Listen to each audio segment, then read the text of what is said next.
తను పారిపోయింది, అబ్బాయితో వెళ్ళిపోయింది. 4, 5 రోజుల తర్వాత మళ్ళీ తిరిగి వచ్చింది. తల్లి మందలించింది. నీకు భవిష్యత్తు ఉంది. నువ్వు మంచిగా చదువుకో అని ఇవంతా చెప్పినప్పటికీ, తల్లి అడ్డొస్తుందని ఒక కారణం వల్ల ఒక 10థ్ క్లాస్ అమ్మాయికి ఇటువంటి మైండ్ సెట్ ఎలా వస్తదంటే, మీరు చూస్తుంటారు ఎందరో పిల్లలని చూస్తూ ఉంటారు. కొంతమంది సెన్సిటివ్ ఉంటారు. కొంతమంది అగ్రెషన్‌గా ఉంటారు. ఇటువంటి మైండ్ సెట్ ఎలా ఉంటది? తన ప్రవర్తన ఎలా ఉంటది? అంటే మనకు కుటుంబ నేపథ్యం కూడా అయితే ఆమె ఒక కళాకారిణి తల్లి అంటే ఫోక్ మామూలుగా సింగర్. ఫోక్ సింగరు మరి అక్కడ ఇంట్లో అంటే ఇంట్లో ఎప్పుడైతే తల్లిదండ్రుల ప్రేమ దొరకదో తండ్రి లేడు ముఖ్యంగా కాబట్టి అక్కడ ప్రేమ దొరకనప్పుడు ఇక్కడ బాయ్ ఫ్రెండ్స్ తోటే అది వాళ్ళకు దొరుకుతుందని చెప్పి దాంట్లోకి కూరుకుపోతున్నారు. మరి మనకు ఇంట్లో ఎవరైతే తల్లిదండ్రులు మంచి పిల్లలకు ప్రేమ అందిస్తే ఇక్కడ స్కూల్లో మాత్రం మేము అందరం కూడా చాలా కేర్ తీసుకుంటాము.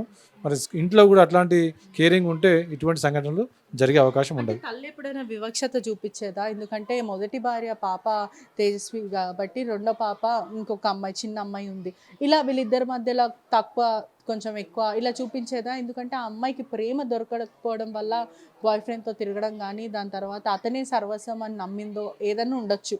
ఇలా ఏదన్నా ఉండేనా?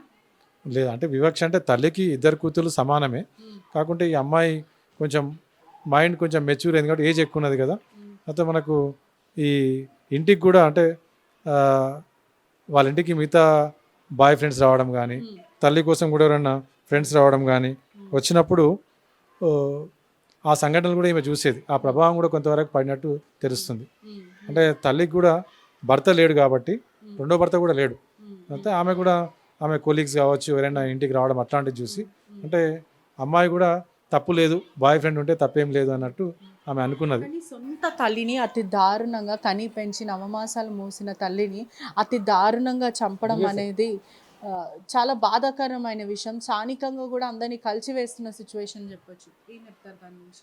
ఇది బాధాకరమే మనకు. అంటే దాదాపు ఆమె 10th క్లాస్ అంటే అసలు యాక్చువల్గా 15 ఇయర్స్ ఉండాలి.